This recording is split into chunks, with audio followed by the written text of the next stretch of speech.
Buenos días, mi nombre es Mariana Pimiento, soy interna del Servicio de Infectología junto con el doctor Diego Cubides, fellow de Infectología. Les presentamos hoy el caso clínico número 24 del programa de la especialidad. Entonces, siguiente. Este es un caso de una mujer de 30 años, natural y procedente de Bogotá. Ella ingresa al hospital el 16 de junio del 2024 por un cuadro de 3 días de evolución de dolor abdominal generalizado, intensidad severa que no se ve con la analgesia, asociado a náuseas, 2 episodios eméticos, constipación y distensión abdominal. De antecedentes, ella tiene una porfiria intermitente aguda diagnosticada a los 19 años, ha presentado aproximadamente 20 crisis de entre moderada y severa en estos años. La última fue hace 6 meses. Y en 2016 presentó una crisis con compromiso del sistema nervioso central, requirió de traqueostomía y gastrostomía. Sufre además de hipotiroidismo, se encuentra en suplencia con levotiroxina y ha recibido múltiples ciclos de emina por sus crisis de porfiria. Al examen físico de ingreso tenía cifras tensionales con tendencia a la hipotensión, estaba taquicárdica, el resto de signos vitales estaban normales, el abdomen estaba blando, sin signos de irritación peritoneal, pero sí tenía dolor a la palpación. Y al examen mental, que es lo otro positivo, tenía un afecto ansioso. En los paraclínicos de ingreso realmente lo único positivo era el porfirinógeno en orina. En la evolución de la hospitalización, ella estaba pues hospitalizada por el servicio de hematología con un diagnóstico de una crisis porfírica aguda, para lo cual recibió emina intravenosa, tenía una evolución clínica satisfactoria, estaba hospitalizada en una habitación bipersonal y el 28 de este mes presentó la compañera de habitación síntomas respiratorios altos. Sin embargo, el servicio tratante no instauró medidas de aislamiento ni hizo más pruebas diagnósticas y 2 días después fue dada de alta. El 1 de julio, la paciente nuestra presentó tos con expectoración hialina y rinorrea, cefalea frontal pulsátil, fotofobia y fonofobia, con un News Score de 8 puntos y un nuevo requerimiento de oxígeno suplementario por cánula de bajo flujo, sin agregados a la auscultación pulmonar. En ese momento presentaba una leucocitosis ligera, sin alteración en otras líneas celulares. La función renal estaba bien. En cuanto a hepático, tenía elevación de transaminasas y los electrolitos estaban normales. Sí. Entonces, en esta paciente, el servicio tratante decide tomar un TACAR de tórax en el que se evidencia un virus esmerilado multilobar y posteriormente realizan un FILMARRAY respiratorio 2.1 en el que se tiene una inflamación de la pertusis. Sí. Entonces, con este aislamiento se realizó una investigación por el Comité de Infecciones, se identificó los síntomas que había presentado la compañera de habitación, se encontró que la compañera de habitación tenía un hijo de 4 años, que también había tenido síntomas respiratorios altos, tenía el esquema de vacunación completo para la fecha, se le realizó un FILMARRAY también a la compañera de habitación, sin embargo, este fue negativo para borde de la pertusis, y en la imagen les muestro la línea de tiempo que se realizó de los 2 casos. Siguiente. Entonces, el día de hoy les vamos a revisar la infección por bordetella pertussis y las estrategias de control de infecciones respiratorias en el hospital. Entonces, la bordetella pertussis es una bacteria de la familia Alcaliginaceae, corresponde a un cocobacilo gram negativo, es aerobio estricto, no fermenta carbohidratos, es catalasa y oxidasa positivo, no es porulado, no es móvil, se caracteriza por tener un crecimiento lento, es el más lento de la especie pertussis, es exigente para el crecimiento en cultivo y la temperatura óptima del cultivo es entre 35 y 37 grados. El tamaño aproximado de la bacteria es de 0.8 por 0.4 micras y la transmisión se da de persona a persona por gotas de secreciones respiratorias que se liberan al toser o al hablar. La tasa de ataque de la pertussis es entre 12 y 17 y el periodo de incubación se describe aproximadamente 7 y 10 días, pero puede llegar hasta 21 días. Siguiente. Entonces, la pertussis tiene varios factores de virulencia. Por ejemplo, la toxina pertussis, que es una exotoxina muy específica de esa especie, y mediante la ribosilación de la proteína G va a inducir linfocitosis, pero también la alteración de la actividad de los linfocitos T, también la toxina adenilato ciclasa, que convierte el ATP en AMP cíclico y va a afectar la acción de los fagocitos, de los neutrófilos, las células NK, la quimiotaxis de los linfocitos y en general la acción del sistema inmune. Tenemos la toxina traquial, que actúa de forma sinérgica con los lipoligosacáridos y estimula la producción de citoquinas proinflamatorias como la interleucina 1A, la interleucina 1B, el factor de necrosis tumoral alfa y la interleucina 6. Los lipoligosacáridos, a su vez, van a interactuar con los receptores Toll-like tipo 2 y tipo 4 y también estimulan la respuesta inmune innata. Lo importante de la citotoxina traqueal es que va a inducir una destrucción del epitelio respiratorio y se cree que es la base de la fisiopatología clásica de la tos paroxística de esta enfermedad. Tiene también unos factores que se encuentran en la superficie de la bacteria, que son adhesinas, como la perpactina, las fimbrias y la hemaglutinina filamentosa, que median la adhesión de la bacteria al epitelio respiratorio. Y la última que les menciono de factor de virulencia es el sistema de secreción tipo 3, que va a inducir la apoptosis o la muerte celular en muchas células, incluidas las células del sistema inmune. Siguiente. Entonces, la presentación clínica de la infección por Bordetella pertussis varía según el grupo etario. Les voy a mencionar un poco sobre los lactantes menores, que son la población en la que más se presenta. Entonces, el cuadro clínico clásico sigue 3 fases. La primera es la fase catarral, que dura 1 o 2 semanas, que se caracteriza por síntomas prodrómicos inespecíficos como rinorrea, febrícula, conjuntivitis no purulenta, lagrimeo y tos ocasional leve. Le sigue la fase paroxística, que se caracteriza por tos incontrolable con accesos de hasta 10-15 de tos, y puede ser cianosante y o emetizante. Es de predominio nocturno y puede acompañarse de estridor inspiratorio que se produce por el espasmo laríngeo que se produce por la lesión del epitelio. Y finalmente tiene una fase de convalecencia que dura unas 6 semanas, en la que ya la tos persiste, pero los síntomas en general disminuyen.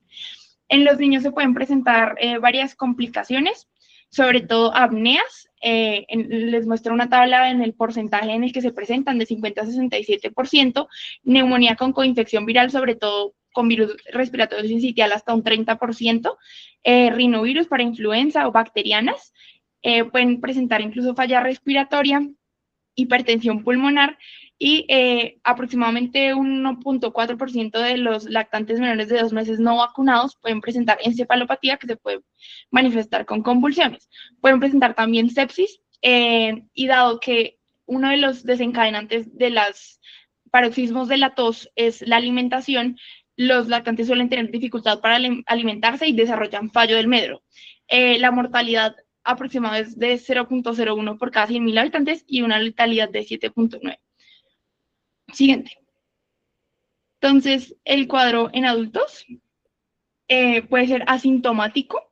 Lo que se ha escrito es que en los que se demuestra colonización del tracto respiratorio por Bordetella, un aproximado de 66% son asintomáticos.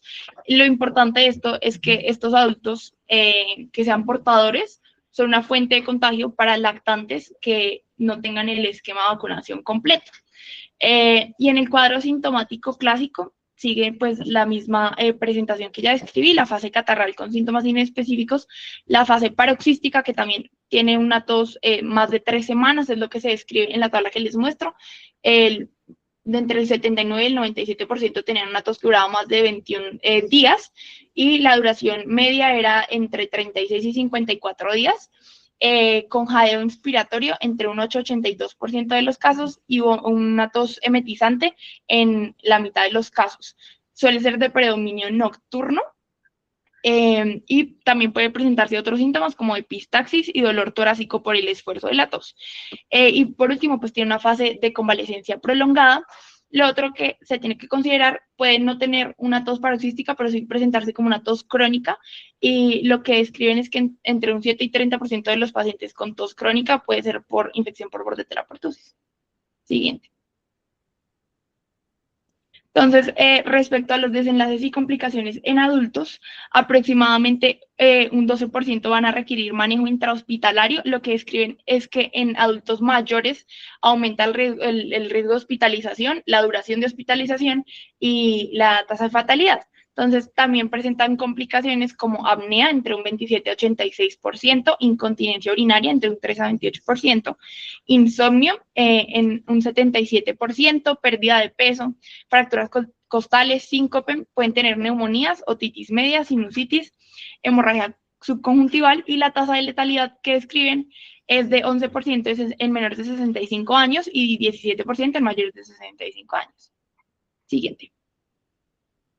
Por último, les voy a mencionar sobre los factores de riesgo para presentar la infección por bordetella pertussis en adultos. Entonces, lo que se ha descrito, sí, siguiente. Entonces, principalmente asma, EPOC, y la enfermedad de reflujo gastroesofágico en los últimos 12 meses del evento, y en los últimos 30 días, neumonía, infecciones de tracto respiratorio inferior. Siguiente. Entonces, esta es básicamente una infografía que mencionaban sobre cómo aumenta el riesgo estos eventos de presentar infección por bordetella pertussis. Sí.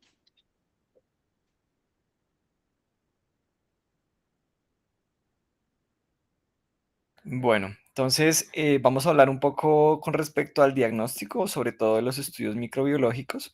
Vamos a hacerlo de manera muy dirigida. Digamos que esta tabla nos muestra la relación entre síntomas clínicos, la presencia de tos de más de 6, 14 días o 21 días y los métodos diagnósticos que se han realizado especialmente en poblaciones adultas, ¿no? Por ejemplo, vemos que el cultivo puede tener una sensibilidad realmente regular a mala, una sensibilidad que oscila entre el 11 al 30%, y los métodos moleculares como PCR, especialmente la amplificación de secuencias específicas, IS481, PTX y S101, tienen una sensibilidad que es un poco mejor que la del cultivo, pero en general oscila entre el 3 al 51%. La sensibilidad va a disminuir a medida que la tos persiste. Y en muchos casos, tanto estudios moleculares como microbiológicos pueden ser negativos, ¿no? Dentro de los ensayos serológicos hay diferentes ensayos que se pueden utilizar, principalmente ELISA, detectan anticuerpos a diferentes antígenos de Bordetella pertussis, como toxina pertussis, hemaglutinina filamentosa, pertactina o fimbrias, ¿sí? Sin embargo, pues en general han sido el pilar diagnóstico en la mayoría de los estudios. El problema probablemente vaya a ser la temporalidad sobre la cual estamos obteniendo resultados de estos estudios serológicos. Em, los ensayos serológicos muestran a menudo las sensibilidades más altas y algunos estudios han demostrado que pueden oscilar por encima del 90-95%, pero pues los resultados son más demorados.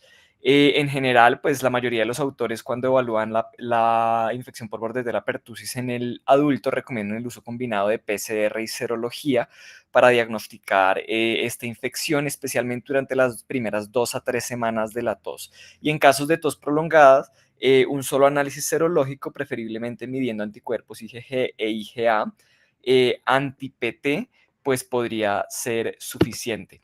Estos son los estudios microbiológicos que tenemos. Digamos que realmente el medio de cultivo en el cual se recomienda realizar la siembra ante sospecha de infección por bordetella, y esto lo vemos principalmente en escenarios de pediatría, es el agar-Regan-Low. Este es un medio selectivo con carbón, sangre desfibrinada de caballo, extracto de carne, almidón y peptona de gelatina, y se le adiciona cefaloxina y anfotericina B para disminuir el crecimiento de flora residente respiratoria.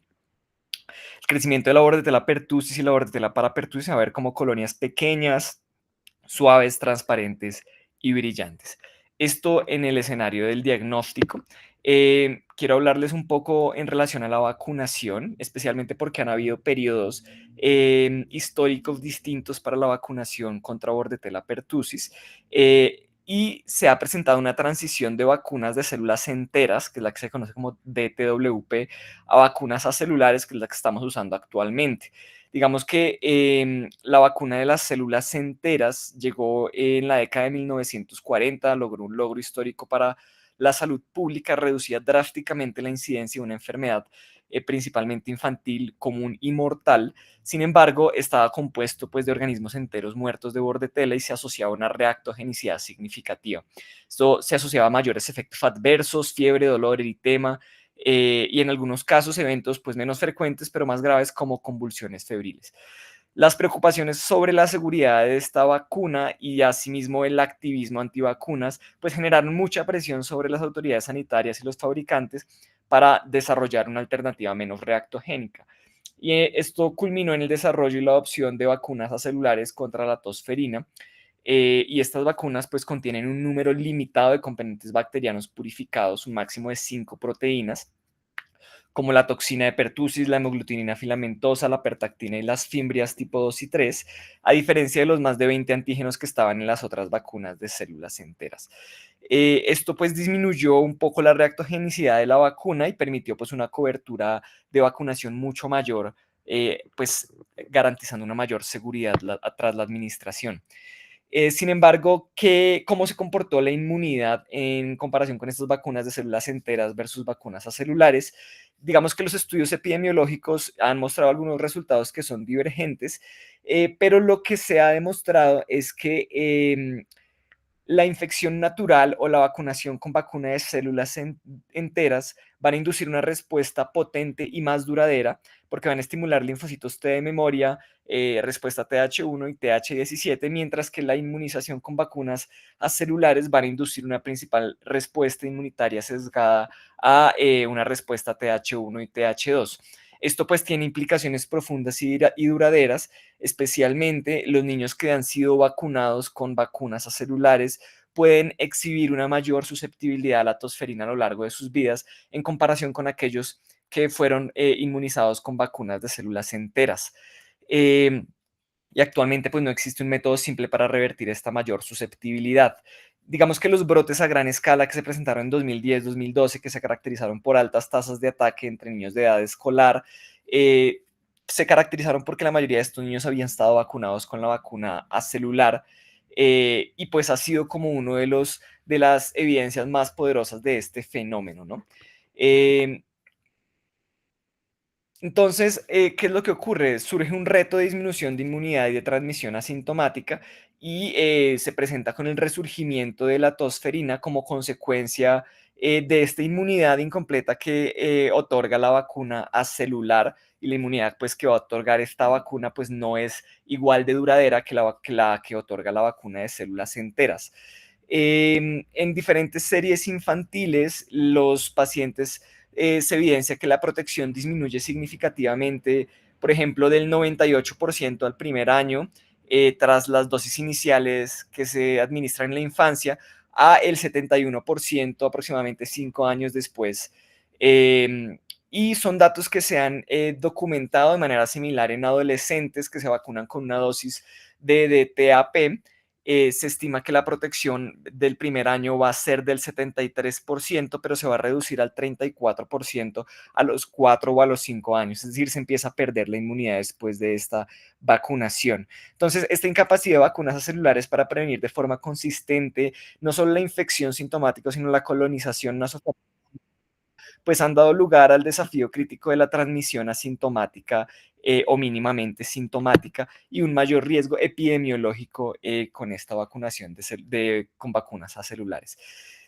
Sin embargo, este panorama epidemiológico pues ha sido evolutivo. eh, Se ha caracterizado por una distribución de casos por edad distinta y en constante evolución, un resurgimiento inicial a principios de la década de 2000 que fue más prominente entre adolescentes cuya inmunidad infantil había disminuido, lo que condujo pues a una recomendación en 2005 a una dosis de refuerzo a los 11 a 12 años. Después grandes epidemias como la de 2010-2012 revelaron una nueva tendencia drástica, un aumento repentino de casos de niños en edad escolar, por lo cual estos niños pues, representaron las primeras cohortes en haber recibido esa vacuna celular, por lo cual pues se ha presentado pues un cambio en la epidemiología con respecto a esta enfermedad infecciosa. Al mismo tiempo, el propio patógeno ha evolucionado bajo la presión selectiva de la inmunidad inducida por la vacuna. La bacteria ha experimentado cambios genéticos constantes y se han observado varias adaptaciones en la era de la vacuna acelular. Sobre todo, y la más importante, es que se ha aparecido o han circulado cepas deficientes en producción de pertactina, que son uno de los componentes antigénicos claves en las vacunas acelulares. Entonces, realmente se han presentado diferentes cambios epidemiológicos tanto en la población humana, tanto como en las cepas que están circulando de la bacteria de Bordetella. Estos son los principales cambios que se han recomendado a partir de 2010, 2011 y 2012, y de manera puntual, básicamente, en 2010 se eliminó el intervalo que se requería esperar para la vacunación entre TD y TDAP. La población blanco fueron adolescentes y adultos, y el objetivo era eliminar barreras logísticas y aumentar la oportunidad de vacunación. En 2011 se indicó TDAP celular para mujeres embarazadas no vacunadas, mujeres embarazadas que no hayan sido previamente vacunadas con TDAP, y el objetivo era garantizar inmunidad pasiva a los recién nacidos para protegerlos antes de que comience pues su serie primaria de vacunas contra DTaP. Y en 2012 hubo un cambio con respecto a esta recomendación del año anterior, y fue que se recomendaba la TDAP para cada embarazo. Todas las mujeres embarazadas durante cada embarazo debían revacunarse, y el objetivo de esta revacunación era maximizar la transferencia transplacentaria de anticuerpos para cada bebé, teniendo en cuenta la disminución de la inmunidad materna en relación pues a el uso de este tipo de vacunas acelulares. También se recomienda para adultos mayores de 65 años, y el objetivo es reducir la carga de enfermedades en estos adultos mayores y limitar las posibles fuentes de transmisión a los bebés vulnerables, que es la población pues que más se va a ver afectada, ¿no? Estas recomendaciones son del Comité Asesor sobre Prácticas de Inmunización y son las que tenemos actualmente. Digamos, ¿cuál fue la evolución importante en relación a lo que ocurría antes del 2011 y después del 2011? Antes se utilizaba una estrategia de cocooning, ¿cierto? Cuyo objetivo era la vacunación de contactos cercanos al bebé, ¿cierto? En el posparto, para crear una barrera protectora alrededor de este recién nacido. Después del 2011, lo que estamos recomendando es el TDAP en cada embarazo y la vacunación durante semanas 27 a 36 de gestación. Permite un paso transplacentario de anticuerpos IgG que garantiza una mayor protección al recién nacido en comparación a la estrategia de cocooning que se estaba realizando antes del 2011. Esta es una gráfica que nos muestra cómo han evolucionado estas estrategias vacunales y cómo se ha comportado la incidencia anual de tosferina en lactantes menores de 2 meses y en lactantes entre 6 a 12 meses. Y lo que vemos es que antes de la introducción de la TDAP materna, que lo vemos como esta línea punteada azul, que se presentó en 2011, la incidencia de tosferina en lactantes menores de 2 meses era fluctuante, pero no una tendencia significativa de cambio, y la incidencia media anual en este grupo fue de 165.3 por cada 100.000 lactantes. Después de la introducción de la TDAP materna, se ve una disminución sostenida en la incidencia de tosferina en lactantes menores de 2 meses. La incidencia en este grupo disminuyó significativamente, pasando de 205 por 100.000 en 2012 a 75 por 100.000 en 2016, para luego mostrar una estabilización. Esta disminución se asocia con un aumento en la cobertura de la vacunación materna, que es lo que vamos a ver como como las barras azules a partir del 2014, ¿no?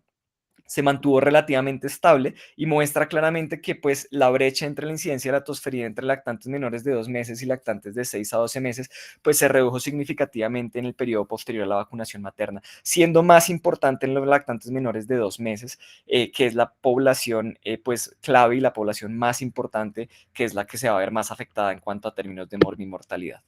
Estas diapositivas las voy a pasar rápidamente. Lo que quería mostrar son las vacunas disponibles y los componentes que tenemos actualmente. Por ejemplo, estas son vacunas del adulto de TPA, que es la vacuna de Acel y Bustrix, y lo que vemos es que manejan unas dosis de maglutinina filamentosa, en este caso de 5 microgramos a 8 microgramos, pertactina de 2.5 a 3 microgramos y toxoide pertúsico más o menos de 2.5 a 8 microgramos, en comparación a las vacunas de los niños, las vacunas que se manejan en la población pediátrica, que utilizan unas dosis mucho más altas. En este caso traje pues la vacuna combinada pentavalente y hexavalente, donde vemos dosis de 25 microgramos de toxoide pertúsico, 25 microgramos de hemaglutinina filamentosa, 8 microgramos de pertactina, con ciertas variaciones de acuerdo a la casa comercial que está ofreciendo la vacuna. Por ejemplo, en la hexavalente vemos unas dosis similares, ¿cierto? Por encima de 25 o hasta de 25 microgramos tanto de toxoide pertúsico como de hemaglutinina filamentosa. ¿Cómo es el comportamiento epidemiológico? Digamos que realmente con infecciones por bordetela hay ausencia de una definición estandarizada para un brote de tosferina. Lo que conocemos como definición de brote es un aumento en el número de casos por encima del esperado, del habitual. Pero en el caso de tosferina se han utilizado algunas definiciones de brote que han sido diferentes de acuerdo al organismo que la ha planteado. Algunas lo clasifican como, por ejemplo, 3 o más casos confirmados vinculados epidemiológicamente con menos de 21 días de diferencia entre sí. Y en general es una de las definiciones que más se utilizan, pero vemos que pueden haber muchas variaciones de acuerdo al país o de acuerdo a la entidad que está recomendando esta definición de brotes. Lo que sí debemos tener claro es que debe haber una definición flexible y adaptable a entornos específicos. Por ejemplo, en entornos de alto riesgo se puede disminuir el número de casos requerido para aumentar la sensibilidad, y en entornos de bajo riesgo se puede aumentar el número de casos requerido para aumentar la sensibilidad, la especificidad. Acá me quedó mal, perdón. La ausencia de una definición formal complica la interpretación de los datos de salud pública, y por eso es uno de los terrenos en los cuales se tiene que realizar una mayor investigación y determinar pues unos mejores parámetros epidemiológicos. Este es una gráfica que quería traerles y quería mostrarles cómo se comportó bordetela en los últimos años, sobre todo después de la pandemia. Después de un periodo de transmisión inusualmente bajo durante la pandemia de COVID 2019 en los años 2023 y 2024, se caracterizó en diferentes países un resurgimiento significativo y generalizado de tosferina en todo el mundo. En Estados Unidos, en 2024, los datos preliminares mostraron un aumento de más de 6 veces los datos reportados en 2023. En Europa, esta gráfica, por ejemplo, es del Reino Unido, vemos cómo se han presentado un aumento drástico de casos, más de 25.000 casos en 2023, más de 32.000 casos en los primeros meses de 2024. Francia igual, tuvo un brote de tosferina en 2024, más de 5.600 casos registrados, y en las Américas también se presentó de una forma similar. Y este drástico aumento pospandémico es más que un simple retorno al ciclo epidémico típico de 3 a 5 años de la tosferina, y puede entenderse como la liquidación de una deuda de inmunidad acumulada durante los años de la pandemia. Es decir, la implementación generalizada de intervenciones no farmacéuticas o no farmacológicas para el COVID-19, como el uso de mascarillas, el distanciamiento físico, el cierre de escuelas, pues redujo drásticamente la circulación de muchos patógenos respiratorios, incluyendo la Bordetella pertussis. Y si bien esto proporcionó un alivio temporal de la enfermedad, pues también interrumpió el proceso natural del refuerzo inmunitario que se produce mediante la exposición periódica y de bajo nivel al patógeno en la comunidad. Entonces, pues esta fue probablemente la explicación de esta resurgencia global en 2023-2024, posterior al periodo postpandémico. Ya finalizando, quería darles algunos datos sobre la prevención de la infección intrahospitalaria. Todas las estrategias de control de infecciones están diseñadas para interrumpir esta cadena que les muestro aquí a la derecha en estos 6 puntos esenciales dentro de la transmisión intrahospitalaria de infección por bordetela: la presencia de un paciente que cuente con el agente infeccioso, que se comporte pues como un reservorio fuente de esta infección, que tenga pues o mejor dicho, que se transmite a partir de una puerta de salida, tracto respiratoria, generación de gotas, que tiene un modo de transmisión que es por medio de contacto directo o indirecto, y la transmisión por gotas, y en algunos casos la transmisión aérea, y que llegue a un hospedero susceptible, pues este microorganismo. Entonces, todas las estrategias de control de infecciones buscan interrumpir esta cadena en uno o varios puntos, por ejemplo, eliminando el reservorio mediante la limpieza ambiental, bloqueando el modo de transmisión con equipo de protección personal, o reduciendo la susceptibilidad del hospedero mediante la vacunación. Vemos acá, por ejemplo, que hay unos datos puntuales, sobre todo para las precauciones de transmisión. Se recomienda utilizar precauciones estándar y precauciones por gotas combinadas, ¿sí? La bordetela se transmite por gotas. Sin embargo, hay algunos artículos, acá por ejemplo lo tengo dentro de la bibliografía, que han demostrado que se puede transmitir por aerosoles en algunos casos, especialmente en procedimientos generadores de aerosoles, por lo cual se recomienda pues instaurar estas precauciones por aerosoles cuando se vayan a hacer procedimientos que generen aerosoles. Se debe mantener precauciones de transmisión, precauciones estándar y por gotas hasta 5 días tras antibiótico terapia efectiva o hasta 21 días tras el inicio de la tos. Existe la posibilidad de esta transmisión por aerosoles, como les mencionaba, y la precaución por aerosoles pues debe instaurarse en estos procedimientos generadores de aerosoles. ¿Cómo se debería comportar el manejo o cómo se debería realizar el manejo del personal de cuidado de salud que ha estado expuesto? Esta página nos muestra 5 recomendaciones clave a considerar en el personal de salud que ha estado expuesto. Si el personal es asintomático, independientemente del estado de vacunación, si se expuso a un paciente que haya estado infectado por bordetela, y si probablemente va a interactuar con personas que tienen mayor riesgo de infección o de desenlaces adversos, lo que se recomienda es administrar profilaxis post-exposición. Si no se administra profilaxis post-exposición, se debe evitar el contacto con pacientes u otras personas hasta por 21 días después de la última exposición. Si por el contrario el personal sanitario no va a tener este contacto con personas de mayor riesgo de infección por bordetela o de mayor riesgo de desenlaces adversos, se administra la profilaxis post-exposición o se implementa monitoreo diario hasta 21 días después de la última exposición en busca de signos o síntomas de infección por bordetela. Realmente estas son las 2 recomendaciones más importantes que nos arroja esta página. Hace mucho énfasis en la profilaxis post-exposición, por lo cual les recomiendo pues consultarla en caso de que tengan algún escenario de infección por bordetela en el hospital. Y esta es la última diapositiva, son los esquemas antimicrobianos que se recomiendan para la profilaxis post-exposición como para el tratamiento de la infección por bordetela. Se recomienda el uso de macrólidos, por ejemplo, claritromicina, citromicina o eritromicina, o el uso de trimetoprimsulfametoxazol a las dosis que les pongo aquí. Digamos que la eficacia de la terapia antibiótica depende de la etapa de la tosferina en la que se inicia. Las primeras 3 semanas son el momento óptimo para que los antibióticos mejoren los síntomas y erradiquen la bacteria. Sin embargo, el tratamiento rara vez se administra lo suficientemente temprano como para afectar el curso de la enfermedad. Aún así, los antimicrobianos se recomiendan para reducir, y es posiblemente el mayor beneficio que tienen, para reducir la transmisión de bordetela pertussis y hacer que los pacientes no sean infecciosos. Digamos que no hay tratamientos probados que reduzcan la gravedad y frecuencia de síntomas durante etapas paroxística y convaleciente de la enfermedad.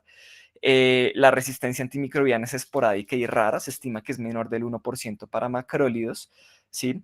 Sin embargo, pues el principal objetivo de dar la terapia antimicrobiana en infecciones por bordetela es disminuir esta transmisión a otros pacientes y disminuir pues este riesgo epidemiológico.